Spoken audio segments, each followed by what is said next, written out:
bara jireenya isaanii hunda amantaa qajeeltuudhaan gooftummaa fi kabajaan isaanii giyyaadhaaf laphee hundumarraa ol taatee kan jiraattu jaalalaa fi nagaadhaan isaan jiraachisi. Waaqayyo kan deessee giiftii hunda keenyaa qulqulleettii Maariyaamiin kadhannaa fi waannaa nuuf taasistuun ifoota kan ta'an arfan gurguddoo Mikaa'eliif Gabri'eel, Rufaa'eliif Suuriyaal, foon kan hin qabne beelladoota afran luboota samii 24 qulqulloota kan ta'an waamichi maqaa isaanii olaanaa kan ta'e hangafoota abbootii Abrahaamii fi Isaaq, Yaaqoob, Yohaannis cuuphaadhaan qulqulloota kan ta'an daa'imman 144 qulqulloota kan ta'an hayyoota abbootii keenya duukaa bu'aa fi wareegamaa kan ta'u nama wangeelaa kan ta'u qulqulluu Maarqosiin gargaartota 72 michoota yookaan hiriyoota 500 amantaan isaanii qajeelaa kan ta'e hayyoota 318tti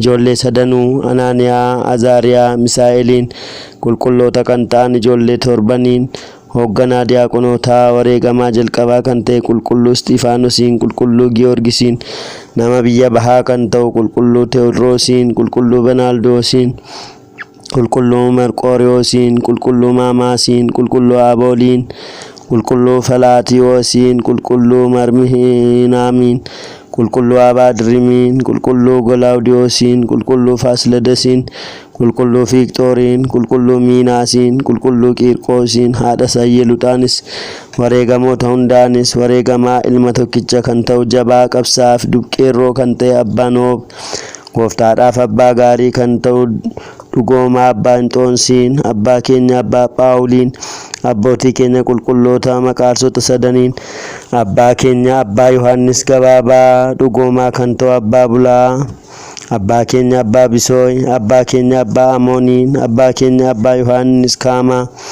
abbaa keenya abbaa Pheenxeeliyoon, abbaa keenya Siinodaa, abbaa Sinindaan Latanatsuun, abbaa keenya abbaa Phaagumis, abbaa keenya abbaa Karazuun, abbaa keenya abbaa Barsumaa, abbootii keenya qulqulloota warra Roomaa ta'anii Maksimoosii fi Daamaatiyoosiin, jabaa qulqulluu kan ta'e abbaa Museetiin wareegamtoota 49 fannoo kan uffatan toltoota kan ta'an qulqulloota hundaan ergamaa guyyaa eebbifamaa har'aa kanaan eebbi isaanii fi gargaarsi kennaa surraa fi kadhannaan isaanii yeroo hunda keenya irraa haa jiraatu bara baraan.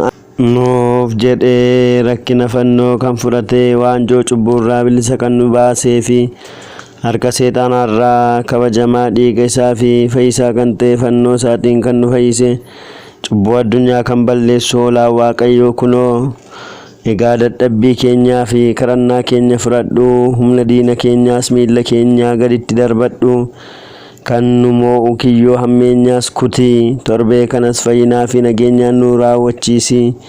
Hunduma keenyaaf giiftii kan taatu kadhannaa qulqulleettii dubroo Maariyaamii fi wareegamtoota hundaan adda kan taate ifa du'aa ka'umsa kee gammachuun nutti argisiisi.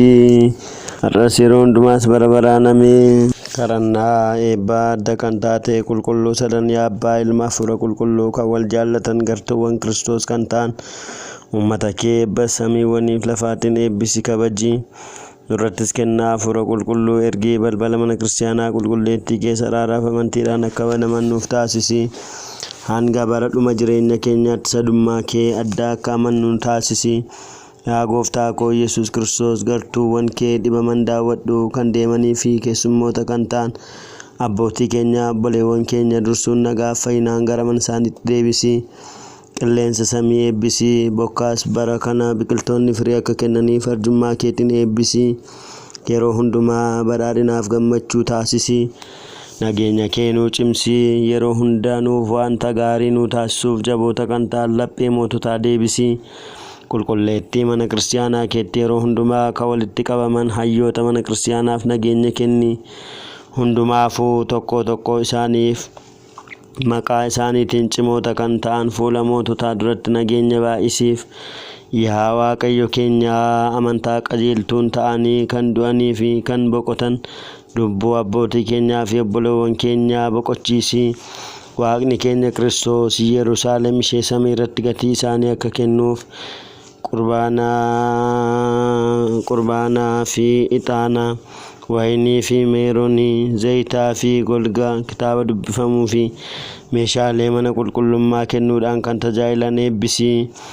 Dhiifama akka argataniif nu wajjin kan walitti qabaman hundas yaa Waaqa keenya Kiristoos dhiifama taasisiif. Teessoo keessa nama sodaachisuu fi nama naasisu duratti galchaa warra fidan hunda fudhadhu. Lubbuu ishee dhiphatte hundaa boqochiisii. Hidhaa sibiilaatii warra hidhaman, godaansaa fi booji'amanii kan jiranis yaa Waaqayyo keenya bittaadhaa ta'e warra qabaman sarjummaa keen baraarii. Yaa barsiisaa keenya Yesuus Kiristoos gara keetti yommuu waan akka isaan yaadannuuf kan nutti himatan hundumaa mootummaa kee samii irratti isaan yaadadhu. Cubbamaa kanan ta'e ana garbicha kees yaadadhu. Yaa Gooftaa uummata kee fayyisii, qabeenya kees eebbisii. Eegiin hamma bara baraatti ol isaan taasisii. Kadhannaa eebbaa maatii tokkummaa Yesuus Kiristoos kan taatan yaa obboloota koo, bakka kana iddoo bultoo Gooftaatti walitti qabamuun keessan Ayihud Faasikaa isaanii guyyaa taasisanitti hinaaffaadhaan cubbamootatti dabarsanii yeroo kennanitti Gooftaan keenya gidiraa simate, du'a isaa, cinaachisaa, waraanamuusaa, dhangala'uu dhiiga isaa, fannifamuusaa yaadachaa jirtu. Kanaafuu Waaqayyo dadhabbii keessanii fi kadhannaa keessanii, sagada keessanii fi faarfannaa keessan isiniif haa fudhatu. Yaada foonii irraan kan ka'e yaada hafuuraan kan barbaaddan hunda eeyyama isaan isiniif haa raawwatu. Abdii du'aa ka'uu isaa isiniif haa kennu. Jecha gammachuu isaas isin haa dhageessisu. Dhiifama arjummaa isaan rakkina irraa isin haa oolchu. Duukaa bu'oota isaa akka daawwate isin haa daawwatu. Cubbuudhaan akka hin kufneef isin haa eegu. Gadda keessan irraa isin haa jajjabeessu.